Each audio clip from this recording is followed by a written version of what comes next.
बिस्मिल्लाहिर्रहमानिर्रहीम। Assalamualaikum and welcome back to another lesson of English subject for grade 4. Students, yesterday we discussed the difference between a phrase and sentences. हमने phrases और sentences को discuss किया और साथ में adjective को find out किया जो given sentences थे उनमें. तो आज का जो हमारा काम है वो थोड़ा दोनों टास्क को मिक्सअप करके करने वाला है. मतलब हमने फ्रेज़ यूज़ करने हैं और साथ में वो ऐसे फ्रेजेस होने चाहिए जो कि एडजेक्टिव का काम करते हैं और ऐसे फ्रेजेस को एडजेक्टिव फ्रेजेस कहा जाता है. अच्छा, एडजेक्टिव मैंने आपको कल भी बताया था और आज फिर बता रही हूँ कि एडजेक्टिव जो है वो डिस्क्राइबिंग वर्ड होता है, लेकिन एडजेक्टिव फ्रेजेस जो होते हैं वो डिस्क्राइबिंग वर्ड्स होते हैं. मतलब एक से ज़्यादा वर्ड, कभी कोई एक ही चीज़ को डिस्क्राइब कर रहे हो या किसी एक चीज़ को डिस्क्राइब करने के लिए कोई फ्रेज़ यूज़ की जाए तो उसको एडजेक्टिव फ्रेज़ कहा जाता है. ठीक है. ऐसे तो जब हम एडजेक्टिव को फाइंड आउट करते हैं, जिस तरह कल हमने फाइंड आउट किया था, तो उसमें एक ही वर्ड था, एक वर्ड थे जो कि एडजेक्टिव्स थे. मैं आपको दोबारा दिखा देती हूँ. अब ये एक्टिविटी हमने कल की थी, लेकिन आप देख सकते हैं कि जो इसमें हमने वर्ड्स को अंडरलाइन किया वो एक वर्ड ही है.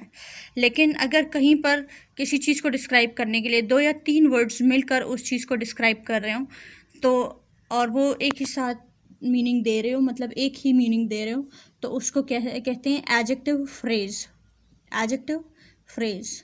यहाँ पर हमने इस एक्टिविटी में देखा था कि यंग गर्ल, ठीक है.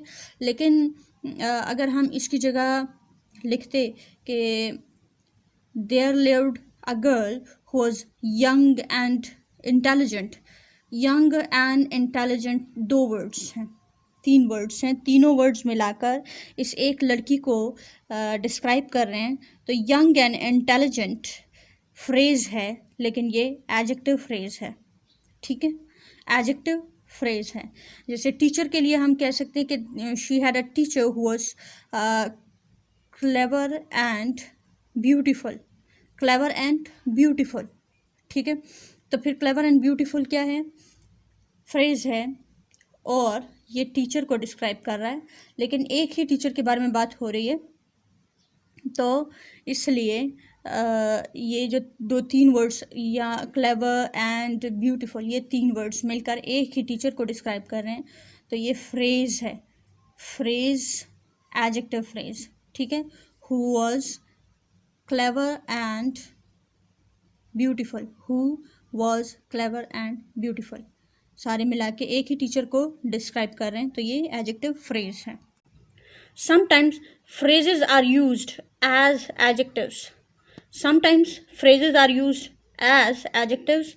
Example: this is a book with an old cover.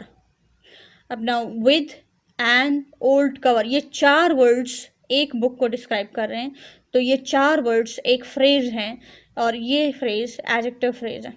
ठीक है. नेक्स्ट जो है वो हमारे पास है he is a man of great age. Great age. तो ऑफ ग्रेट एज, ये 3 वर्ड्स जो हैं ये मैन को डिस्क्राइब कर रहे हैं, तो ये फ्रेज है एडजेक्टिव फ्रेज. ठीक है. This is a book with old cover and he is a man of great age. ठीक है. ये तो हो गया डेफिनेशन और समझाना कि हमने करना क्या है आज. तो आगे जो हमारा क्वेश्चन है, add suitable adjective phrases to the following. Add suitable adjective phrases to the following. हम यहाँ पर अब कुछ ऐसे फ्रेजेस यूज़ करेंगे जो इसको कंप्लीट कर सके, इन सेंटेंसेस को कंप्लीट कर सके, लेकिन हमने यूज़ करना है एडजेक्टिव फ्रेजेस. ठीक है. The first one is she bought the shirt. अब किस किस्म की शर्ट उसने ख़रीदी होगी, आपको क्या लगता है? नंबर 1 जो मेरे जहन में आ रहा है, she bought the shirt of high quality. Of high quality. ठीक है. दूसरा जो मेरे जहन में आ रहा है, she bought the shirt of black and white collars, black and white collar, collars भी कह सकते हैं, कलर भी कह सकते हैं, ठीक है। तो she bought the shirt of black and white colour, ठीक है।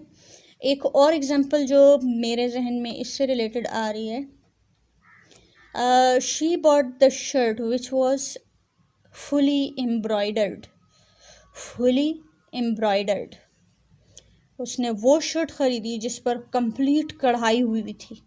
She bought the shirt which was fully embroidered, fully embroidered.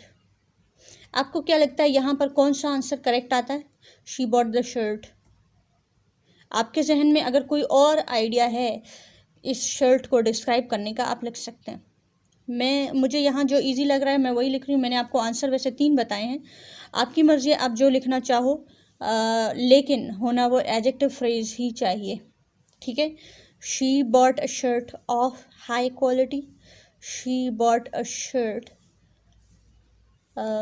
with black and white collars. Yeah, she bought the shirt with shirt of black and white color, ठीक है।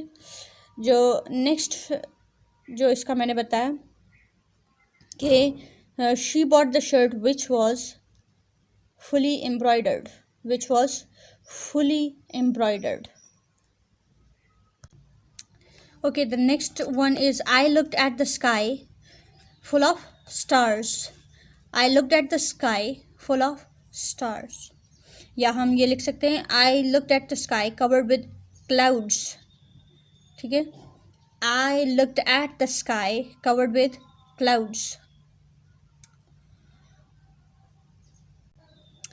या हम लिख सकते हैं I looked at the sky having colorful rainbow.